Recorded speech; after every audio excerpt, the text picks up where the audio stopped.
News, सच जरूरी है। नमस्कार दर्शकों, ये है एमएनएस न्यूज नेटवर्क और आप देख रहे हैं एमएनएस न्यूज टीवी। मैं हूं आपके साथ शुभांगी। तो आइए देखते हैं देश और दुनिया की तमाम बड़ी खबरें। इससे पहले एक नजर हेडलाइंस की ओर।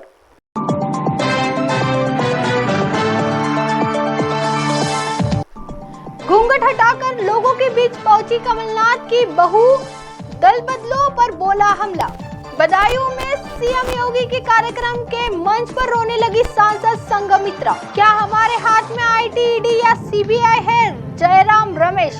आइए देखते हैं खबरें विस्तार से। घूंघट हटाकर लोगों के बीच पहुंची कमलनाथ की बहू, दल बदलों पर बोला हमला। लोकसभा चुनाव नजदीक आते ही भाजपा और कांग्रेस दोनों ही जोर शोर से प्रचार अभियान में जुट गई है। मध्य प्रदेश के पूर्व मुख्यमंत्री कमलनाथ के बेटे नुकुल नाथ छिंदवाड़ा से चुनाव लड़ रहे हैं। इसी बीच एक उल्लेखनीय कदम में उनकी पत्नी प्रिया नाथ घूंघट हटाकर लोगों के बीच पहुंच गई है और अपने पति के चुनावी अभियान में शामिल हो गई है। उन्होंने कमलनाथ के खेमे से अलग होकर भाजपा में शामिल होने वाले नेताओं की कड़ी आलोचना की और अग्नि परीक्षा के वक्त उन पर विश्वासघात करने का आरोप लगाया। अपना संकल्प व्यक्त करते हुए कमलनाथ की बहू प्रिया ने कहा, हमसे कोई भी हिम्मत नहीं हारेगा। हर जगह लोग मुझे सलाह देते हैं कि डरो मत, और मैं जवाब देती हूँ कि मैं डरती नहीं हूँ, बस दुखी हूँ।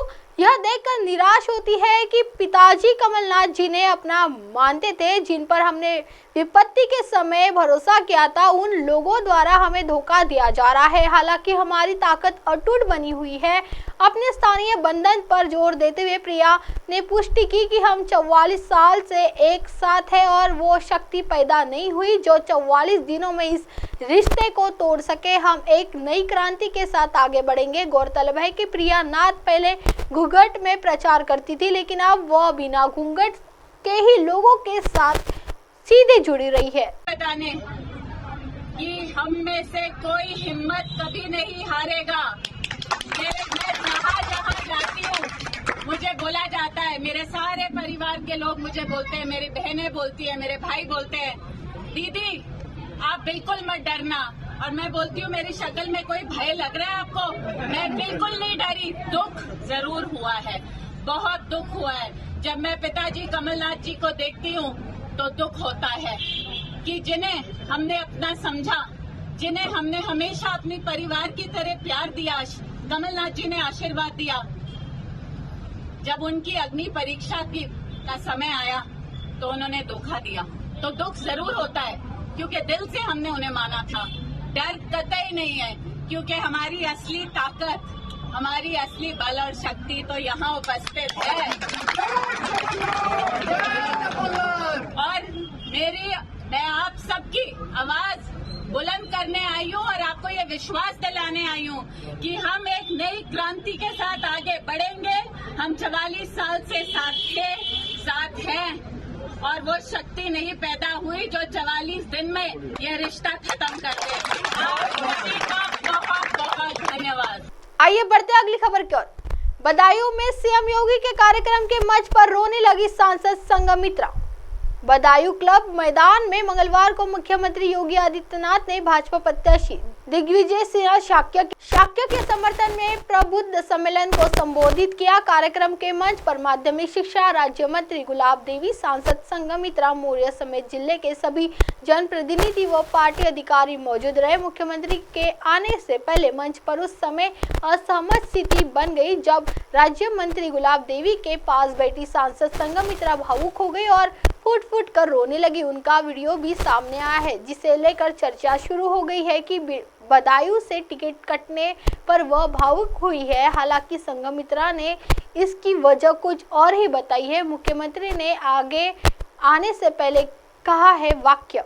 बदायूं क्लब में मंगलवार को दोपहर प्रबुद्ध वर्ग में सम्मेलन के मंच पर संघमित्रा मौर्य और तमाम दिग्गज नेता मंत्रीगण बैठे हुए थे। मुख्यमंत्री के आने का इंतजार हो रहा था। माध्यमिक शिक्षा राज्य मंत्री गुलाब देवी के ठीक बगल वाली कुर्सी पर संघमित्रा थी। आपसी बातचीत में जब गुलाब देवी ने उन्हें राजा दशरथ से जुड़ी कहानी सुनाई तो उनकी आंखों में आंसू आ गए।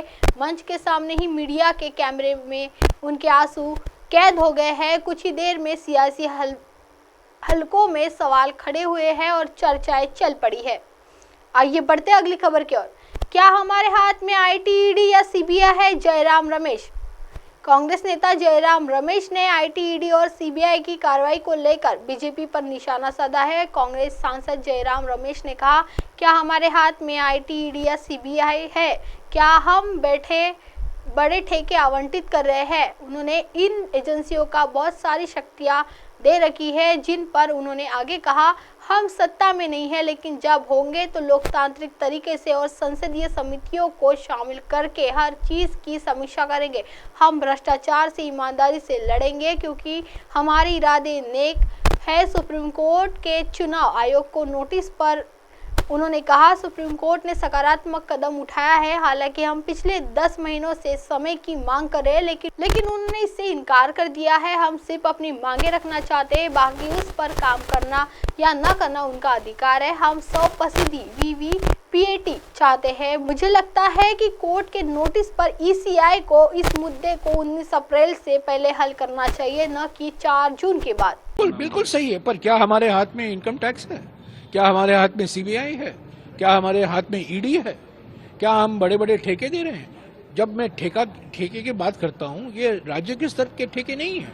ये बड़े बड़े हाईवे कॉन्ट्रैक्ट हैं, बड़े बड़े पुल हैं, बड़े बड़े टनल हैं, बिजली घर हैं, इंफ्रास्ट्रक्चर के प्रोजेक्ट, ये केंद्र सरकार देती है। तो केंद्र सरकार, हम तो ठेका नहीं देते, हम तो सत्ता में नहीं है, ठेका देने की स्थिति में नहीं है। सीबीआई का हम दुरुपयोग नहीं कर सकते, हम करेंगे भी नहीं, पर हम स्थिति भी नहीं है ना। सीबीआई हमारे कब्जे में नहीं है, ईडी हमारे कब्जे में नहीं है, इनकम टैक्स हमारे कब्जे में नहीं है। कौन कंट्रोल कर रहा है बताओ? की गारंटी तो आप दे रहे हैं, सरकार में आएंगे तो हम ऐसा इलाज करेंगे। बिल्कुल, देखिए जबरदस्ती बुलडोजर चला के कई ऐसे कानून में संशोधन लाया गया है, भयंकर अधिकार दिए गए हैं इनकम टैक्स वालों को, सीबीआई को, ईडी को। इसकी पूरी समीक्षा की जाएगी लोकतांत्रिक तरीके से। पार्लियामेंट्री समिति में इसका विश्लेषण होगा, इसकी समीक्षा होगी, और जहां संशोधन की जरूरत है हम जरूर संशोधन लाएंगे। और हम ईमानदारी से करप्शन के खिलाफ हम लड़ेंगे, ईमानदारी से, तो हमारी नीयत साफ है। हम ये नहीं कहेंगे कि देखिए हमारे पास एक वॉशिंग मशीन है। एयर इंडिया में देखिए क्या हुआ, 5 साल तक इन्होंने शोर मचाया, एयर इंडिया घोटाला, एयर इंडिया घोटाला, मनमोहन सिंह जी का नाम बदनाम किया। सीएजी से उन्होंने एक रिपोर्ट लाया कि कहा कि इसमें बड़े घोटाले हुए हैं, और आरोप पत्र 2014 में निकाले। तब के सिविल एविएशन मंत्री, नागरिक उड्डयन मंत्री प्रफुल्ल पटेल थे, वो हमारे साथ थे। जिस दिन प्रफुल्ल पटेल बीजेपी के साथ चले गए, क्लीन चिट मिल गया, सीबीआई ने कह दिया इसमें कुछ है नहीं, केस क्लोज्ड। तो प्रधानमंत्री को डॉक्टर मनमोहन सिंह जी से, हमारे देश की जनता से माफी मांगनी चाहिए, और प्रफुल्ल पटेल को अगर हिम्मत है खड़े होकर कहना चाहिए, नरेंद्र मोदी जी आज मैं आपके साथ हूं, पर 10 साल पहले आपने मुझे दागी कहा था, मुझसे आप माफी मांगे। आप लोग ईवीएम और वीवीपैट 100% काउंट हो, ये मुद्दा उठाते हैं। सुप्रीम कोर्ट ने एक याचिका पर सुनवाई करते हुए एक पहला कदम है, सुप्रीम कोर्ट का एक अच्छा सकारात्मक कदम है।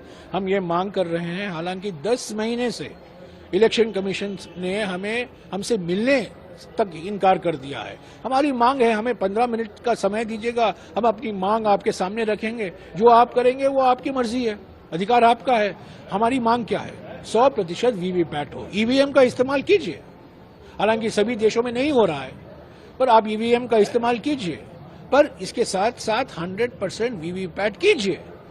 और उस पर सुप्रीम कोर्ट ने जो नोटिस दिया है ईसी को, हम समझते हैं वो सकारात्मक कदम है, और हम पूरा उम्मीद करते हैं कि चुनाव शुरू होने के पहले, ऐसा नहीं कि ये मामला जून 4 के बाद तय होना चाहिए, ये अप्रैल 19 के पहले ही इसको तय कर देना चाहिए। आप तो दक्षिण भारत के भी हैं और एक मजबूत, मैं भारत का हूँ, भारत का है, मैं भारत का हूँ, लेकिन एक मजबूत पॉलिटिकल ग्राउंड आप लोग कहते हैं कि दक्षिण भारत में है आप लोगों का, लेकिन एक द्वीप को लेकर कांग्रेस क्यों बैकफुट हो रहा है? नहीं, देखिए इस द्वीप को लेकर प्रधानमंत्री ने जो बयान दिए हैं, हमारे विदेश मंत्री ने जो बयान दिए हैं, ये न केवल दुर्भाग्यपूर्ण है, बेमतलब के बयान, बेबुनियादी हैं, और इन्होंने हमारे विदेश नीति की राजनीतिकरण भयंकर तरीके से की है।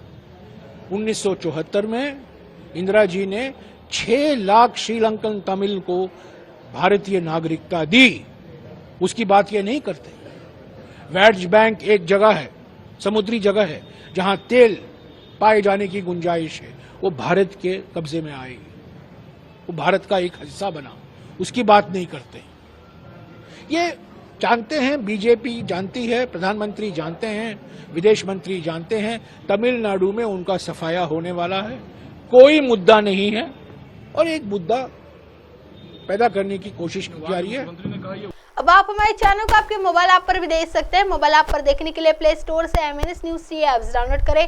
इंस्टा, हाइक, ट्वीट, कुक, फेसबुक और कई सोशल मीडिया प्लेटफॉर्म पर हमारा चैनल उपलब्ध है। आप इसे यूट्यूब पर भी देख सकते हैं, आप इसे लाइव भी देख सकते हैं www.mnsnewst.com पर। फिलहाल वक्त हो चला दर्शकों ब्रेक का। ब्रेक लौटने के बाद देखिएगा देश और दुनिया की तमाम बड़ी खबरें। बने रही MNS न्यूज टी पर मेरे साथ यानी शुभांगी के साथ। नमस्कार।